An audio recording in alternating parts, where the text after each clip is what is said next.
The distress beacon's pulse cut through the void like a scream. Grace's fingers flew across the navigation console of the horizon's edge, her heart hammering against her ribs. 3 years of deep space salvage work had taught her that distress signals this far out in the Kepler expanse meant one thing. Someone was dying.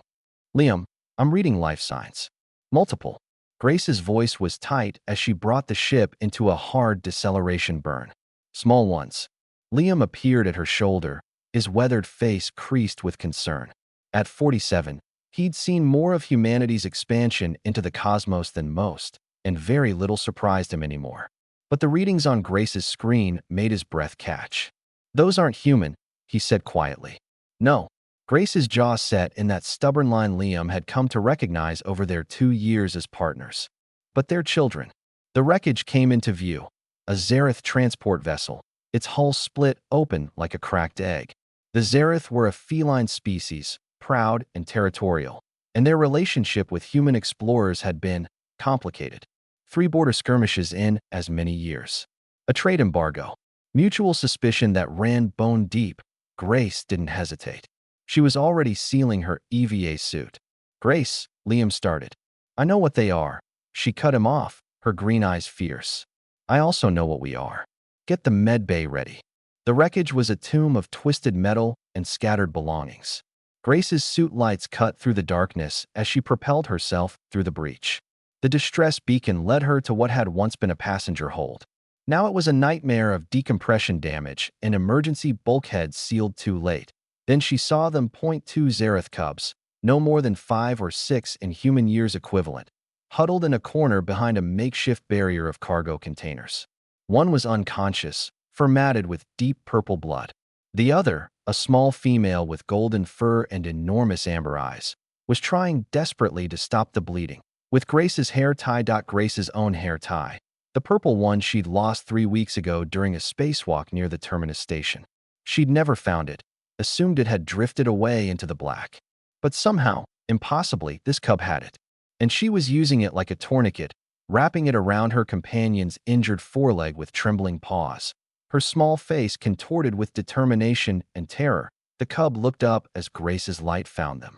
Her pupils dilated to pinpricks, and she hissed, a pitiful, frightened sound, placing herself between Grace and the wounded cub. Grace's translator picked up fragments. Stay back. Won't let. Hurt him, show. Grace kept her voice soft, the way she'd once soothed her sister's children during thunderstorms back on Earth. Slowly, carefully, she opened her helmet's faceplate. A dangerous move in damaged wreckage, but she needed the cub to see her face, her expression. I'm not here to hurt anyone. The cub's ears flattened against her skull. Her small chest heaved with rapid breaths. Grace looked at the hair tie, at the blood-soaked makeshift bandage, at the desperate competence of this terrified child trying to save her friend. Something in her chest cracked open. That's mine, you know, Grace said gently, gesturing to the hair tie. You're doing a good job with it. But I have better supplies. Real bandages.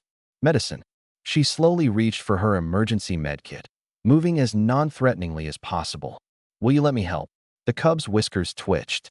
Her translator struggled with the rapid, chittering sounds of her distress, but Grace caught words. Humans, enemy. Mama said. I know what they say about us, Grace replied. And I know what we say about your people. But right now, none of that matters. Right now, there's just a kid who's hurt, and an adult who can help. That's all. She opened the medkit, displaying its contents. The cub's eyes locked onto the trauma bandages, the coagulant foam, the diagnostic scanner. Please, Grace whispered. Let me help. For a long moment, the cub simply stared at her. Then, with a small, broken sound, she moved aside. Grace worked quickly. The injured cub, a male, had a deep laceration and signs of shock, but nothing her field training couldn't handle.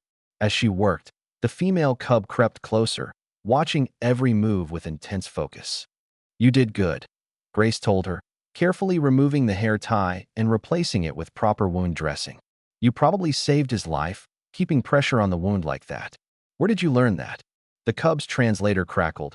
Mama taught. Medical officer. Her voice broke. Mama's gone. Everyone's gone. Grace's hands paused for just a moment. Then she continued working, blinking back the sudden sting in her eyes. "I'm sorry," she said. "I'm so sorry. Grace." Liam's voice crackled in her helmet comm. "I'm reading Zareth military vessels approaching. ETA 12 minutes. We need to go. Now." Grace looked at the two cubs, at the golden-furred female who had tried so desperately to save her friend, at the unconscious male who was stabilizing under her care. "Liam, prep 2 child-sized medpods. We're bringing passengers." "Grace, if the Zareth find us with their cubs, then we explain," Grace said firmly, gathering the injured cub carefully in her arms. The female cub clung to Grace's suit, her small claws finding purchase in the fabric. "We're not leaving children to die because of politics." "That's a very human thing to say," Liam replied, but Grace could hear the smile in his voice. "Med Bay is ready." As Grace propelled herself back toward the horizon's edge, the female cub clutched in one arm and the male secured to her chest. She felt the small weight of the purple hair tie in her glove pocket. Such a tiny, insignificant thing. Yet somehow it had crossed the void, had become a tool of salvation in desperate pause, had built a bridge across a gulf of fear and hatred. The Zareth vessels were approaching fast. Grace's jaw set with determination as she crossed the threshold into her ship. There would be explaining to do. There would be consequences, maybe even diplomatic incidents. But when the Zareth commanders saw their lost children alive and cared for, saw the human hands that had refused to leave them behind, maybe, just maybe, something would shift. "Home safe," Grace whispered to the cubs as the airlock sealed behind them. The golden-furred female looked up at her with those enormous amber eyes, and for the first time, something like trust flickered in their depths.